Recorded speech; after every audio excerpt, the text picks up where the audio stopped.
Hello everyone and welcome back to my channel जिसका नाम है स्टार शो। एंड आज करते हैं अनुपमा सीरियल का एपिसोड नंबर 395 और अब करते हैं अपनी वीडियो स्टार्ट। और उससे पहले अगर आपने मेरे चैनल को सब्सक्राइब नहीं किया है तो सब्सक्राइब कर दो, वीडियोस को लाइक कर दो और अपने फ्रेंड्स के साथ शेयर कर देना। तो स्टार्ट होता है हमारा एपिसोड। तो सबसे पहले हम देखते हैं अनुपमा जो है अपने रसोई में आती है, अंधेरे में लाइट जलाती है। जैसे ही वो अंदर आती है तो वहाँ वनराज दिखता है उसे और वनराज को देख के वो एकदम घबरा जाती है। बोलती है कि आपने तो मुझे डरा ही दिया था। और वनराज बोलता है कि क्या चल रहा है। फिर वो बोलती है कि क्या मतलब। बोलती है समर इवेंट से आया था तो मैंने उस वक्त उसे ज़्यादा पूछा नहीं कुछ, लेकिन मुझे पता है कि तुम कुछ ना कुछ छुपा रहे हो मुझसे। तो अनुपमा बोलती है कि चल तो बहुत कुछ रहा है, लेकिन अभी सिर्फ इतना कहूँगी कि अगर समर और नंदिनी को आपकी ज़रूरत पड़े तो आप बिना कोई सवाल किए पिता बन के उनके साथ खड़े रहिएगा। ये बोलती है और वहाँ से चली जाती है। नेक्स्ट सीन में हम देखते हैं अनुज जो अपनी गाड़ी में बैठा हुआ है और वो सारी बातें याद कर रहा है जैसे वनराज से लेने आया था और देविका ने जो जो बातें उससे कही तो वो सारी बातें फ्लैशबैक की वो याद कर रहा है। और फिर उसके बाद वो लास्ट में अपने आप से बोलता है अनुज डोंट डू दिस, देविका की बातों को खुद पर हावी करने मत दो। मेरा दिल भी जानता है कि क्या गलत है और क्या सही है। और फिर बोलता है कि और ये गलत है। और नेक्स्ट सीन जो है उसमें सुबह हो चुकी है और अनुपमा अपने बैग वैग तैयार कर रही है, बस निकलने की तैयारी में है। और एकदम जो है बादल गरजने लगते हैं तो बादलों की तरफ देख के बाहर की तरफ देखती है अनुपमा और बोलती है कि अरे मौसम इतना अचानक कैसे खराब हो गया। और सोचती है कि कुकिंग कॉम्पिटिशन भी वहाँ हमने खुले में रख रखा है। फिर बोलती है कि हे माता रानी नवरात्रे चल रहे हैं और प्लीज़ कुछ गलत मत होने देना। उसके बाद हम देखते हैं आगे अनुपमा जो है तैयार होकर जा रही है, बस सारी बातें याद कर रही है कि कपड़े कर दिए हैं, खाना बना दिया है। और एकदम सामने से दो औरतें उनके मोहल्ले की आ रही हैं और अनुपमा चीख रही हैं। उसके बाद वो जो है अनुपमा आगे कहती है जय श्री कृष्ण। सरला बोलती है आगे से, सरला बहन कि अपना जय श्री कृष्ण अपने पास रख और कान खोल कर सुन। पीछे से बा जो आती हैं और वो बोलती है कि सरला ऐसे कैसे बात कर रही है, तमीज से बात कर अनुपमा के साथ। उसके बाद जो सरला के साथ में एक औरत है वो बोलती है कि इसकी वजह से जो है हमारे घर में लड़ाइयाँ हो रही हैं और हमारी बहू बेटियां भी जिद कर रही हैं कि वो भी कॉम्पिटिशन में भाग लेगी। और उसके बाद बोलती है कि खुद तो अपना तलाक लेके बैठ गई और हमारी बहू बेटियों का भी तलाक करवाओगी क्या। फिर अनुपमा बोलती है कि पर आपकी बहू तो खुद आई थी ऐड देखकर रजिस्ट्रेशन करवाने के लिए। तो सरला बोलती है तो वो ऐड देखकर नहीं आई थी, वो तुझे देख के आई थी, वो भी तेरी तरह उड़ना चाहती है। तो अनुपमा बोलती है कि तो क्या दिक्कत है उसमें, उड़ने में तो कोई दिक्कत नहीं है। और चिड़िया जो है वो भी झुंड में उड़ती हैं, सब मिलके उड़ती हैं। तो अगर औरत दूसरी औरत के साथ मिलके उड़ेगी तो क्या दिक्कत है। तो फिर दूसरी औरत बोलती है कि उड़ना है तो तू अपनी सास को लेके उड़। फिर सरला बोलती है कि औरत को अपने लिए नहीं अपनों के लिए लड़ना चाहिए और मेरी बहू जो है कंपटीशन में बिल्कुल भी जीतनी नहीं चाहिए। अनुपमा आगे से बोलती है कि आपकी बहू की जगह अगर आपका बेटा कंपटीशन में भाग लेता तब भी आप यही बोलती। तो सरला बोलती है लीला समझा ले अपनी बहू को, अगर हमारी बहू बेटियां बिगड़ी ना तो हम इस मोहल्ले में तुम्हारा बाहर निकलना मुश्किल कर देंगे। और बाहर खड़ी खड़ी बहुत ज़्यादा शौक है। और ये बात बोल के जो है सरला और उसके साथ जो औरत है वो दोनों जाने लगती हैं और अनुपमा उनके पीछे पीछे जाती है, अरे काकी बात सुनिए काकी बात सुनिए, लेकिन वो नहीं सुनती। और पीछे से जो है बा बोलती है कि सरला ने जो कहा बराबर का और उसकी बहू जो है वो जीतनी नहीं चाहिए। अनुपमा बोलती है कि बा आप भी, बा बोलती है सही बात और सही और गलत का मुझे भाषण मत दे और जो मैं बोल रही हूँ वो कर और यहाँ पे बात खत्म कर। अनुपमा बोलती है सॉरी, मैं उस औरत को भी हारने ना दूं जो हार मान रही हो और उस औरत को कैसे हारने दूंगी जो जीतना चाहती हो। तो बा बोलती है कि तू मेरा कहना नहीं मानेगी। तो इतने में पीछे से वनराज आ जाता है और बोलता है कि बा इन सब बातों में आप मत पड़िए, अनुपमा जो कर रही है उसे करने दीजिए। तो काव्या पीछे से बोलती है कि बा मैं भी अब एक ही की कंपनी में ज्वाइन करने वाली हूँ और प्लीज आप ऐसा मत कुछ करना जिससे कि मेरी जॉब खतरे में आ जाए। इतने में वनराज बोलता है कि अनुपमा तुम्हें जो करना है वो तुम करो। उसके बाद काव्या बोलती है all the best for the competition और अनुपमा उन दोनों को थैंक यू बोलती है। और उसके बाद बा को बोलती है बा आशीर्वाद दीजिए और उसके पैर छूती है, लेकिन बा उसको कोई आशीर्वाद नहीं देती और वो निराश होकर वो अनुपमा वहां से चली जाती है। उसके बाद हम नेक्स्ट सीन में देखते हैं बा जो है वनराज से बोल रही है कि उस काव्या को तो अपनी नौकरी के से मतलब है, तो तू क्यों अनुपमा की तरफदारी कर रहा है। तो वनराज आगे से बोलता है कि माँ मैं कोई तरफदारी नहीं कर रहा हूँ, बस मैं अपने घर में शांति चाहता हूँ। तो बा बोलती है कि अच्छा घर में शांति के लिए तो अपनी माँ को भी चुप करवा देगा। तो वनराज बोलता है कि बा मेरे बोलने से क्या फर्क पड़ता है, मैं कुछ बोलूंगा भी तब भी अनुपमा को वही करना है जो वो करना चाहती है, तो मैं क्यों बिना बात के अपने घर में कलेश करूं और झगड़े करवाऊं। उसके बाद बोलती है अच्छा ये क्यों नहीं कि तूने हार मान ली है। तो वनराज आके से बोलता है कि अगर मेरे हार मानने से मेरे बच्चे खुश हैं और घर में शांति है तो मेरा हार मान लेना ही बेटर रहेगा।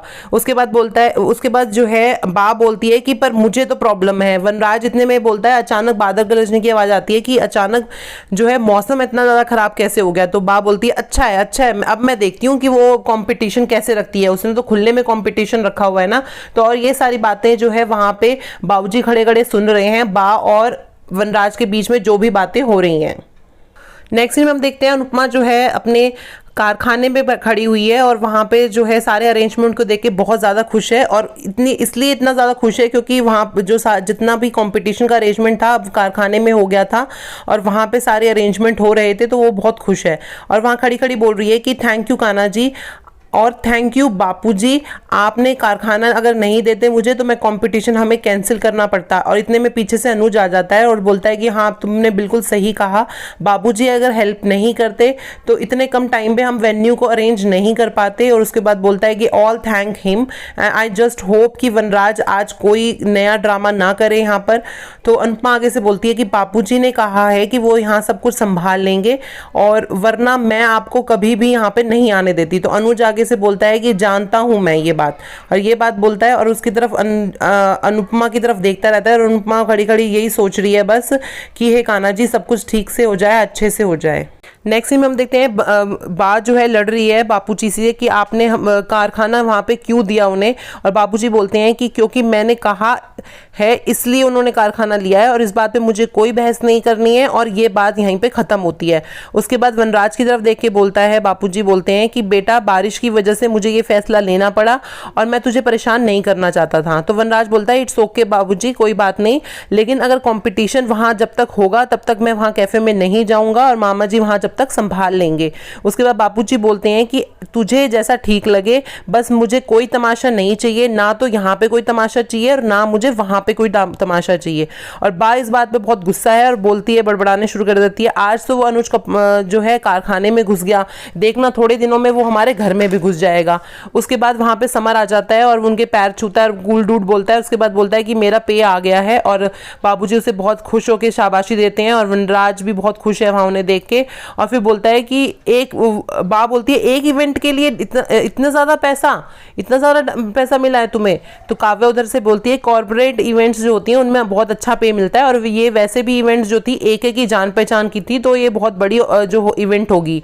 तो समर बोलता है कि हाँ बहुत बड़ी इवेंट थी और बड़े बड़े बिजनेसमैन आए थे और उन्हें हमारा परफॉर्मेंस इतना पसंद आया कि उन्होंने हमें और इवेंट्स भी करने के लिए दिए हैं। और उसके बाद बोलता है ऑल थैंक्स टू अनुज। वनराज वहाँ बोलता है ऑल द बेस्ट बेटा।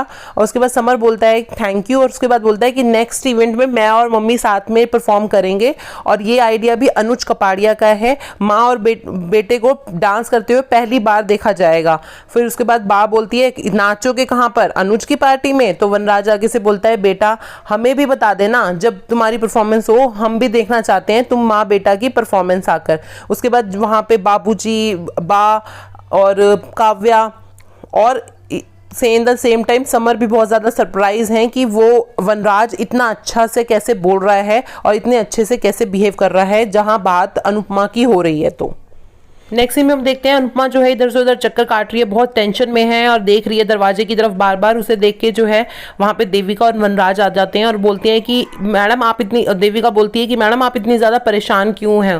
तो अनुपमा बोलती है कि कंपटीशन में हमने इतना ज़्यादा खर्चा कर दिया और सिर्फ 2 ही औरतें आई हैं। तो अनुज बोलता है कि रिलैक्स रिलैक्स, अभी 1 ही बजे हैं।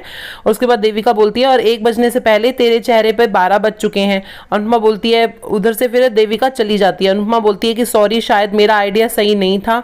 अनुज बोलता है कि लुक एट मी, जिंदगी में इतनी हिम्मत रखती हो तो बिजनेस में भी थोड़ा सा सब्र रख लो, सहज पकने से ही मीठा होता है, ठीक है। और बोलता है कि तेज आंच में हमेशा जलता है और धीमी आंच में जो है खाना कभी भी नहीं जलता, तो तुम सब्र रखो। तो वो बोलती है सब्र अगर किसी दुकान पे मिलता तो मैं खरीद लाती। तो अनुज बोलता है कि तुम मेरे से ले लो, मेरे अंदर बहुत सब्र है, मेरे पास बहुत पेशेंस है। फिर अनुज जो है उसको पीछे देखने के लिए बोलता है और इशारा करके दरवाजे की तरफ। तो अनुपमा जैसे पीछे मुड़ के देखती है तो वहाँ पे बहुत सारी लेडीज जो हैं दरवाजे से अंदर आ रही होती हैं। अनुपमा उन्हें देख के बहुत ज़्यादा खुश हो जाती है, एट द सेम टाइम बहुत ज़्यादा इमोशनल भी है और उनको बहुत खुश होकर वेलकम कर रही है, जय श्री कृष्ण करके सबको अंदर बुलाती है। और इसको देख के जो है अनुज भी बहुत खुश है अनुपमा को खुश देखकर। नेक्स्ट सीन में हम देखते हैं समर खड़ा हुआ है और उसके सामने एक लेटर है जो कि नंदिनी उसके लिए छोड़ के गई थी, और फटाफट वो लेटर को लेता है, उठाता है और उसमें पढ़ता है कि जो नंदिनी ने लिखा हुआ है, नंदिनी ने उसे लिखा है, आई एम सॉरी समर, अगर मैं बताकर जाती तो तुम मुझे बिल्कुल भी नहीं जाने देते, इसलिए मैं बिना बताए जा रही हूँ। और उसके बाद बोलती है कि मैं अंकल और बा को अपने और रोहन के बारे में नहीं बताना चाहती थी, बिकॉज आई नो कि वो मेरे पास्ट को एक्सेप्ट नहीं करेंगे और वो मैं रिस्क ले भी लेती, पर मैं तुम्हारी जान का रिस्क नहीं ले सकती और ना ही मैं अन्नू आंटी को परेशान करना चाहती हूँ, तो इसलिए मैं जा रही हूँ एंड आई फील यही सही है। और लास्ट में लिखा था लॉल। और ये सब पढ़ के जो है समर बहुत ज़्यादा इमोशनल है, बहुत ज़्यादा दुखी है और बिल्कुल रोने की हालत में हो रखा है।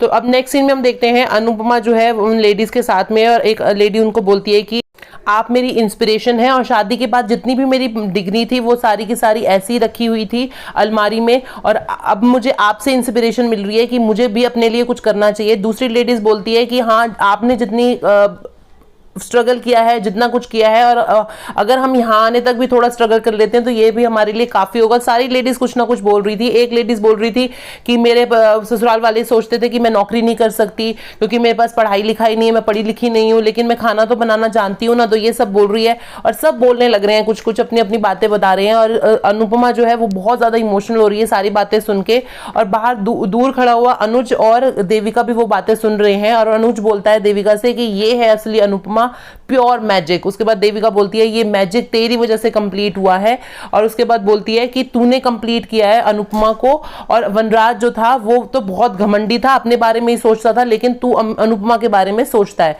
उसके बाद जो है वहां खड़े हुए सब देख रहे हैं। उसके बाद अनुपमा बोलती है कि मुझे आप सब लोगों से एक बात करनी कि आप लोग जहाँ पे खड़े हैं वहाँ पे भी मैं भी एक दिन खड़ी थी, और मैं भी मायके से ससुराल जब आई थी मैं अपने आंखों में बहुत सारे ढेर सारे सपने लेके आई थी, और इतने साल में प्याज काटते काटते वो सपने कहाँ बह गए वो पता ही नहीं चला। फिर बोलती है कि पहले मैं और मेरा परिवार हुआ करते थे, लेकिन बाद में मेरा सिर्फ परिवार रह गया और मैं कहाँ चली गई, मैं खो गई कहीं पर, मुझे खुद ही नहीं पता चला।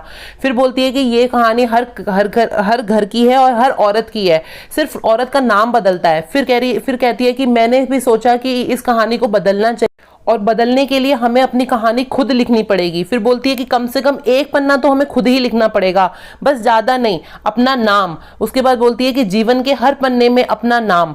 फिर बोलती है कि औरत चाहे तो कितनी सारी चीजें एक साथ कर सकती है, सारा दिन अपने परिवार को दे, लेकिन एक पल अपने लिए रख ले और एक सांस वो खुल कर ले। ये बात बोलती है और बहुत ज्यादा इमोशनल हो जाती है, और यहाँ पे ये एपिसोड खत्म हो जाता है। अब देखते हैं कि कंपटीशन में आगे क्या होगा, बा का क्या रिएक्शन रहता है, और हम देखते हैं कि समर का क्या रिएक्शन है नंदिनी के जाने के बाद। क्या वो उसे ढूंढेगा और उसे ढूंढ पाएगा या नहीं पाएगा, ये देखेंगे हम नेक्स्ट एपिसोड में।